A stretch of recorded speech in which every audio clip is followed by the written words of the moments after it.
প্রিয় দর্শক, স্বাগত জানাচ্ছি চ্যানেল 24 এর ব্যবসা বাণিজ্য বিষয়ক সাপ্তাহিক অনুষ্ঠান Business Times co sponsor NRB Islamic life insurance limited, powered by Ira Infotech Limited. আমি ইপসিতা জামান থাকব পুরো অনুষ্ঠান জুড়ে।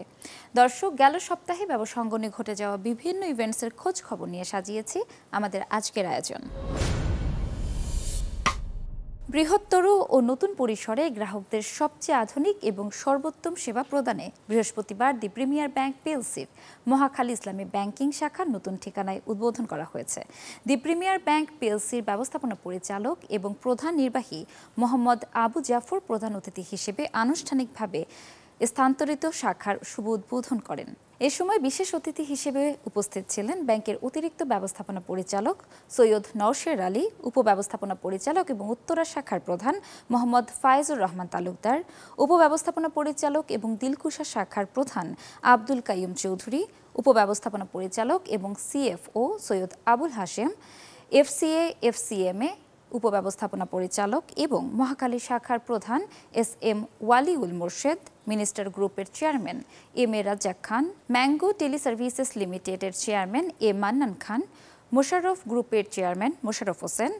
অনুষ্ঠানে আরও উপস্থিত ছিলেন এসইভিপি এবং মানব সম্পদ বিভাগের প্রধান মামুন মাহমুদ, ইভিপি এবং ব্র্যান্ড মার্কেটিং অ্যান্ড কমিউনিকেশনস বিভাগের প্রধান মোহাম্মদ তারিক উদ্দিন এবং ইভিপি এবং ইসলামী ব্যাংকিং বিভাগ প্রধান মোহাম্মদ ইশরাত হোসেন খান সহ ব্যাংকের ঊর্ধ্বতন কর্মকর্তা, সম্মানিত গ্রাহকবৃন্দ, স্থানীয় বিশিষ্ট ব্যবসায়ী ও অন্যান্য গণ্যমান্য অতিথিবর্গ। বাংলাদেশ ব্যাংকের ফাইন্যান্সিয়াল প্যারামিটার যেগুলো আছে সবগুলোতে কিন্তু এই ব্যাংক কমপ্লায়েন্ট। আমাদের কোনো ফাইন্যান্সিয়াল প্যারামিটারে কোনো ঘাটতি নাই, সবগুলো কিন্তু আমরা মিট আপ করেছি। আপনারা দেখেছেন কিছুদিন আগে পেপার পত্রিকায় আমরা কিন্তু বাংলাদেশের যে রেটিংটা ট্রিপল এ রেটেড একটা ব্যাংক। বাংলাদেশে খুব কম ব্যাংক আছে যাদের রেটিং কিন্তু ট্রিপল এ। শুধু তাই না, ইন্টারন্যাশনাল রেটিং বাংলাদেশে এখন পর্যন্ত 6টা ব্যাংক ইন্টারন্যাশনাল রেটিং করতে পেরেছে। Premier bank one of them. সারা বাংলাদেশ সব ব্যাংকে আপনারা জানেন যে এলসি খুলতে কী ধরনের বেগ পেতে হয়েছে। আমরা কিন্তু আমাদের গ্রাহককে এলসি খুলতে কোনো কিন্তু বেগ দিইনি। আমাদেরকে যথেষ্ট পরিমাণ ডলার ছিল এবং আমরা সাংঘাতিকভাবে সাপোর্ট দিয়ে গেছি আমাদের কাস্টমারদেরকে। আশা করি সবাই এই ব্যাপারে খুশি এবং সবাই অ্যাপ্রিসিয়েট করেছেন এবং রেটও রিজনেবল রেট নিয়েছে। আমরা কিন্তু বর্ধিত রেট নিইনি, বিকজ আমাদের কাছে ডলার ছিল। সবার আস্থা নিয়ে ব্যাংকটা কিন্তু আগাচ্ছে। আর এখানে আমরা যেটা ডোমেস্টিক ইন্ডাস্ট্রি ভাবেন, কর্পোরেট ভাবে, আর আরএমজি কাস্টমার ভাবেন, আরএমজির মধ্যে যারা ডিম এক্সপোর্ট ভাবেন, ডাইরেক্ট এক্সপোর্ট, সবাইকে কিন্তু এখান থেকে সেবা দিয়ে যাচ্ছে। আমি আজকে আপনাদেরকে এই কথা দিতে পারি, আপনারা এইখান থেকে যে কোনো ডিসিশন ফর্ম পাবেন এই ব্যাংকে। সেখানে আমরা কোনো ডিলে প্রসেস বিশ্বাস করি না। আমরা মনে করি যে কোনো যদি ডিসিশন যদি ডিলে হয় ওই অপরচুনিটি লস করতে পারে বিজনেস, যেদের কম্পিটিশান আছে প্রচুর। সুতরাং আমি কথা দিচ্ছি যে এখানে আপনারা যে কোনো ডিসিশন কুইক পাবেন, সার্ভিস কুইক পাবেন। বছরের প্রথমার্ধে ব্যাংকের সামগ্রিক আর্থিক ফলাফল বিশ্লেষণ এবং বছরের বাকি সময়ের জন্য ব্যবসায়িক পরিকল্পনা প্রণয়নের লক্ষ্যে অর্ধবার্ষিক ব্যবসা উন্নয়ন সম্মেলন 2024 করল এক্সিম ব্যাংক। 12 জুলাই ব্যাংকের প্রধান কার্যালয়ে হয় এই অনুষ্ঠান।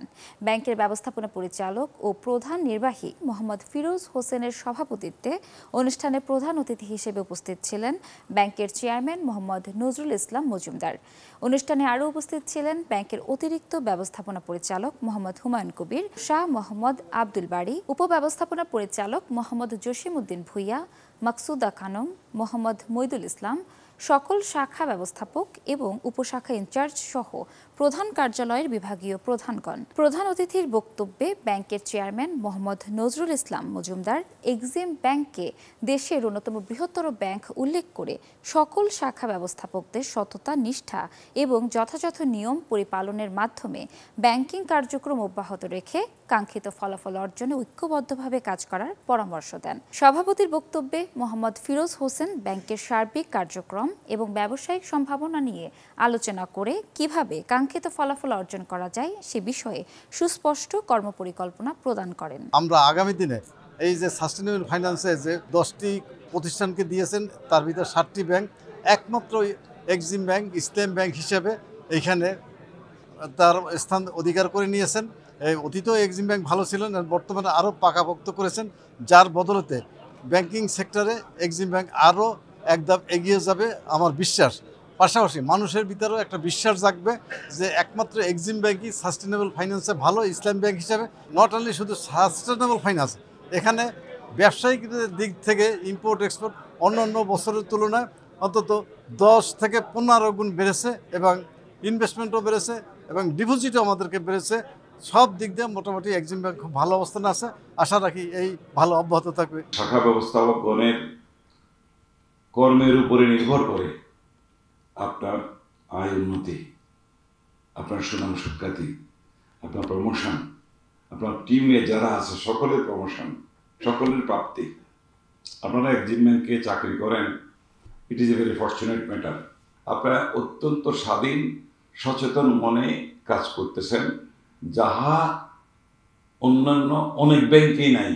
চেয়ারম্যান অথবা পরিচালনা পর্ষদের কেউ কখনো এই ব্যাংকের কোথাও কোনো রকম কোনো কর্মকাণ্ডে হস্তক্ষেপ করেন না বললে আপনি স্বাধীনভাবে কাজ করতে পারছেন, এবং কাজ করে আজকে ব্যাংকের বর্তমান যে অবস্থান, সাস্টেইনেবিলিটি। এখানে পত্রিকা দেখলাম, একজন আমাকে পাঠালো যে আমরা প্রথম 10টা ব্যাংকের মধ্যে এক্সিম ব্যাংকের নামও সেখানে আছে। ক্যাশলেস ডিজিটাল ব্যাংকিং সেবাকে আরও সহজতর, আধুনিক ও যুগোপযোগী করার লক্ষ্যে মার্কেন্টাইল ব্যাংক পিএলসি চালু করল বাংলা কিউআর কোড সার্ভিস। এর ফলে এমবিএল রেইনবো অ্যাপ ব্যবহার করে গ্রাহকরা নিত্যদিনের কেনাকাটা ও অন্যান্য লেনদেন আগের চেয়ে আরও সহজভাবে করতে পারবেন। 9 জুলাই ব্যাংকের প্রধান কার্যালয়ে আয়োজিত অনুষ্ঠানে ব্যবস্থাপনা পরিচালক মোহাম্মদ কামরুল ইসলাম চৌধুরী এই সার্ভিস উদ্বোধন করেন।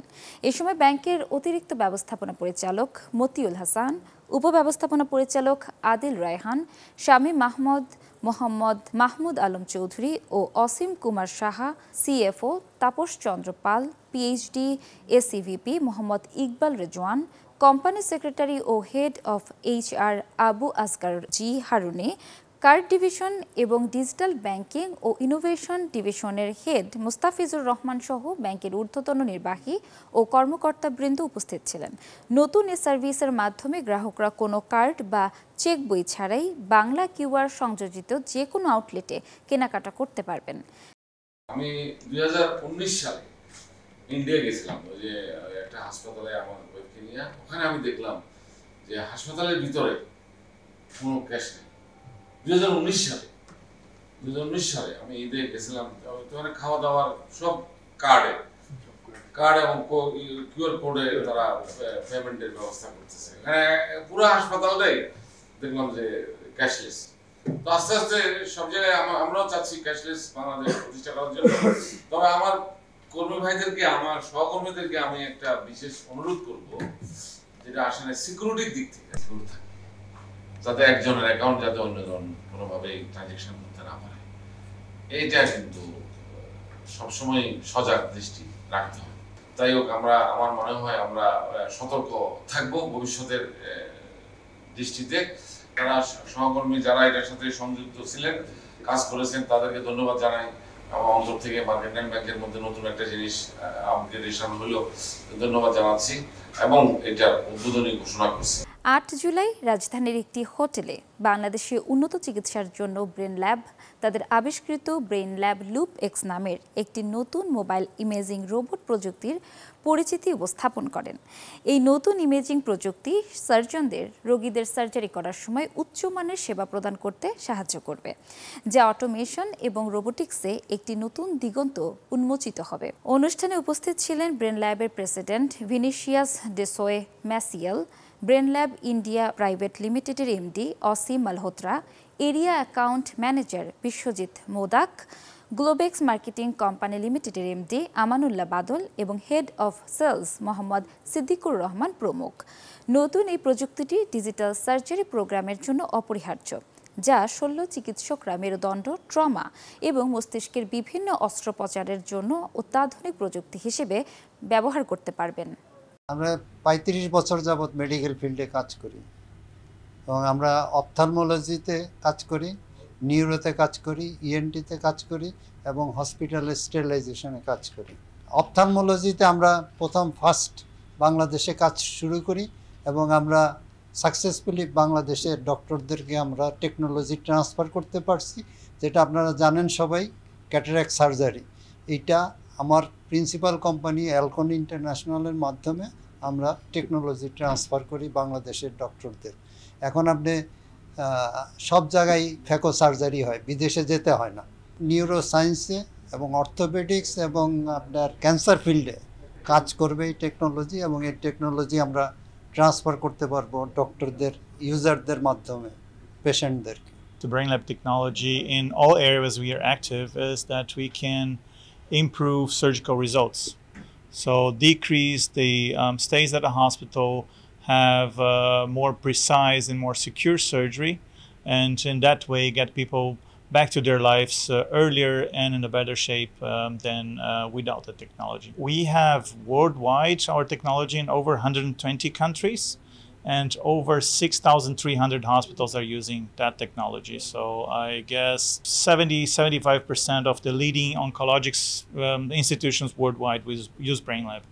I believe across our range of technologies, whether it is navigation, robotics, imaging, to some extent there is obviously awareness already. I think we have great respect for the practice amongst neurosurgeons and other spine surgeons in Bangladesh. I think the level of education that exists, training that exists, their experience is something that we really admire.